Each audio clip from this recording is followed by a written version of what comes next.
এই ঘটনায় সংশ্লিষ্টতার অভিযোগে হেফাজতে নিয়েছি এবং তাকে ইতিমধ্যে আদালতে প্রেরণ করা হয়েছে।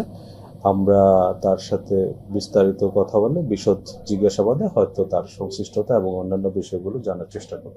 এখন পর্যন্ত এই মামলায় 28 জনকে গ্রেফতার করা হয়েছে। গত 8 জুলাই রাজধানীর বসুন্ধরা এলাকার ক্যাভি কনভেনশন হলে বিদেশে লোক নেওয়ার প্রশিক্ষণ নাম দিয়ে বিভিন্ন বয়সের বিভিন্ন শ্রেণীর লোকজনকে প্রশিক্ষণের নাম দিয়ে জড়ো করা হয় এবং এখানে 300-400 লোক ছিল বলে আমাদের কাছে তথ্য রয়েছে।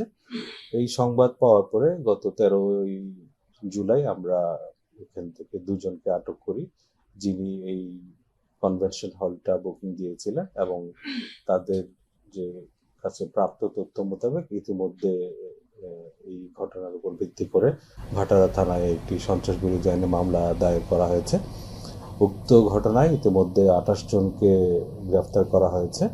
আমরা খুব গুরুত্ব দিয়ে তদন্ত করে দেখছি এখানে যারা সমবেত হয়েছিলেন তাদের কি উদ্দেশ্য ছিল এবং এখানে ভিন্ন কোনো পরিকল্পনা ছিল কিনা, এই সব খুঁটিনাটি দিক আমরা বিশ্লেষণ করে দেখছি।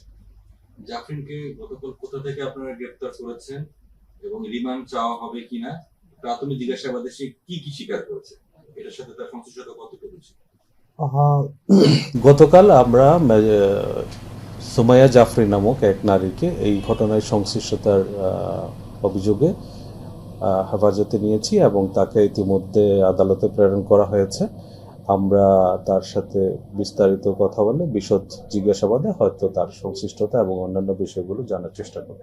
আমরা খতিয়ে দেখছি তার সংশ্লিষ্টতা কি এবং এখানে আর কারা কারা ছিল এবং তাদের উদ্দেশ্যটা বা কি ছিল সেই বিষয়গুলো তদন্তাধীন রয়েছে। এখন পর্যন্ত এই মামলায় কতজনকে গ্রেফতার করা হয়েছে এবং নতুন কোনো তথ্য পেয়েছেন কিনা এই সরকার?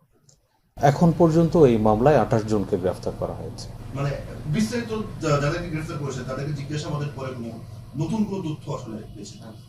জি, আমরা অবশ্যই চেষ্টা করছি এখানে কোনো রাষ্ট্রবিরোধী কোনো ষড়যন্ত্র বা নাশকতা এরকম কোনো কিছু ছিল কিনা এবং আমাদের কাছে যে গোয়েন্দা তথ্য রয়েছে সেইটার ভিত্তিতে আমরা কাজ করছি এবং ইতিমধ্যে যারা গ্রেফতার হয়ে গেছে তাদের কাছ থেকে প্রাপ্ত জবানবন্দি এবং সেখান থেকে প্রাপ্ত তথ্য এগুলো ধরে আমরা তদন্ত কার্যক্রমটা এগিয়ে নিচ্ছি।